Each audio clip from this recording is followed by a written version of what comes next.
Sabe, tem uma questão que ecoa pela história.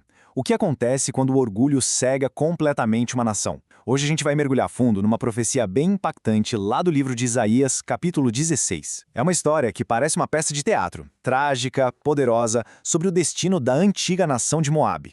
E olha, é uma lição que ressoa até os dias de hoje. Então, vamos lá. A grande pergunta que vai guiar a gente por essa análise é justamente esta. O que acontece quando uma nação cheia de si recebe um último aviso? E o interessante é que a nossa história não começa com condenação, com fogo e enxofre, nada disso.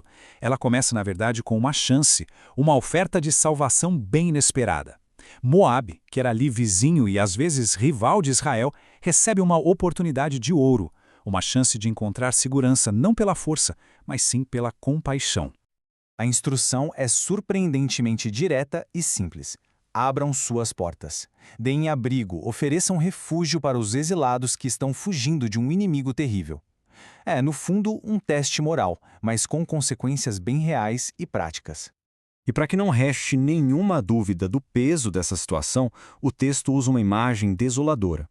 Os refugiados são descritos como um pássaro que perambula, que foi jogado para fora do ninho, completamente sozinhos, vulneráveis, desesperados por um lugar seguro. O profeta, então, desenha um caminho bem claro com 4 passos para Moabe.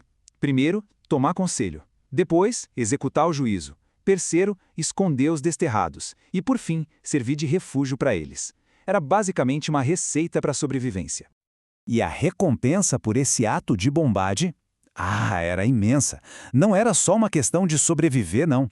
A promessa era de um reino construído sobre a misericórdia. Um governo com um líder que ativamente busca a justiça e a defende. Era uma visão de uma sociedade justa, estável. Mas, como em toda a grande tragédia, sempre tem uma virada na história. Apesar dessa oferta de misericórdia, algo muito sombrio, muito destrutivo, impede que eles aceitem. O profeta vai direto ao ponto. Ele identifica o problema bem no coração do caráter de Moabe. E não é uma falha complexa, não. É uma falha única, mas fatal. A soberba, aquele orgulho, aquela arrogância que consome tudo. E aqui está o ponto crucial de tudo. A rejeição daquele conselho tão sensato estava enraizada no que o profeta descreve como um orgulho extremo, uma fúria que consome tudo. Eles estavam, tão cheios de si mesmos que não conseguiam enxergar o abismo que estava logo ali na frente. E agora, agora vem as consequências. A narrativa muda completamente de tom. Deixa de ser um conselho e vira um lamento. A gente passa a testemunhar a desintegração de uma terra que um dia foi cheia de vida. A destruição começa na própria fonte da vida. Os campos férteis de Hesbon, que antes sustentavam toda a nação, agora são descritos como enfraquecidos, como se a vitalidade deles estivesse simplesmente indo embora. Em seguida, as famosas vinhas de Sibma, cujas uvas eram conhecidas por toda parte, são simplesmente destruídas, secaram. O maior símbolo da prosperidade de Moabe agora está em ruínas. O som da colheita, o riso das pessoas, a alegria das festas, tudo isso desapareceu. O silêncio que resta é um testemunho arrepiante dessa desolação. Os lagares, aqueles lugares onde se pisava a uva para fazer vinho, estão vazios. O trabalho que antes era motivo de celebração e que trazia sustento, simplesmente parou. É um símbolo muito poderoso de uma cultura que foi desfeita.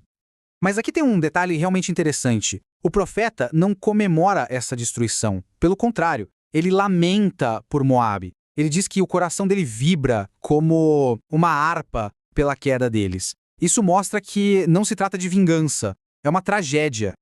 Depois desse lamento, a profecia chega à sua conclusão final. Agora não tem mais aviso, não tem mais oferta, é só o veredito, e um veredito com prazo marcado.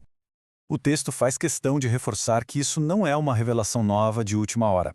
É uma palavra de Deus que já tinha sido dita há muito tempo e que agora chegava ao seu cumprimento inevitável. E então a profecia toda se resume a um único e impactante número. É aqui que o veredito se torna assustadoramente real. Um prazo preciso é dado. Em 3 anos, a glória de Moabe, toda sua grande população, tudo isso seria reduzido a nada. A profecia termina com um vislumbre bem desolador do que viria depois. Os sobreviventes seriam poucos, insignificantes e totalmente impotentes. Apenas uma sombra do que um dia eles foram. E assim a gente fica com essa questão que não quer calar. A história de Moabe nos mostra que o orgulho é o caminho certo para a queda. Mas qual seria, então, o caminho para a redenção? A própria profecia dá uma pista lá no comecinho, a misericórdia. Talvez esse seja o grande antídoto para o veneno do orgulho. Uma lição tão relevante hoje quanto era há milhares de anos.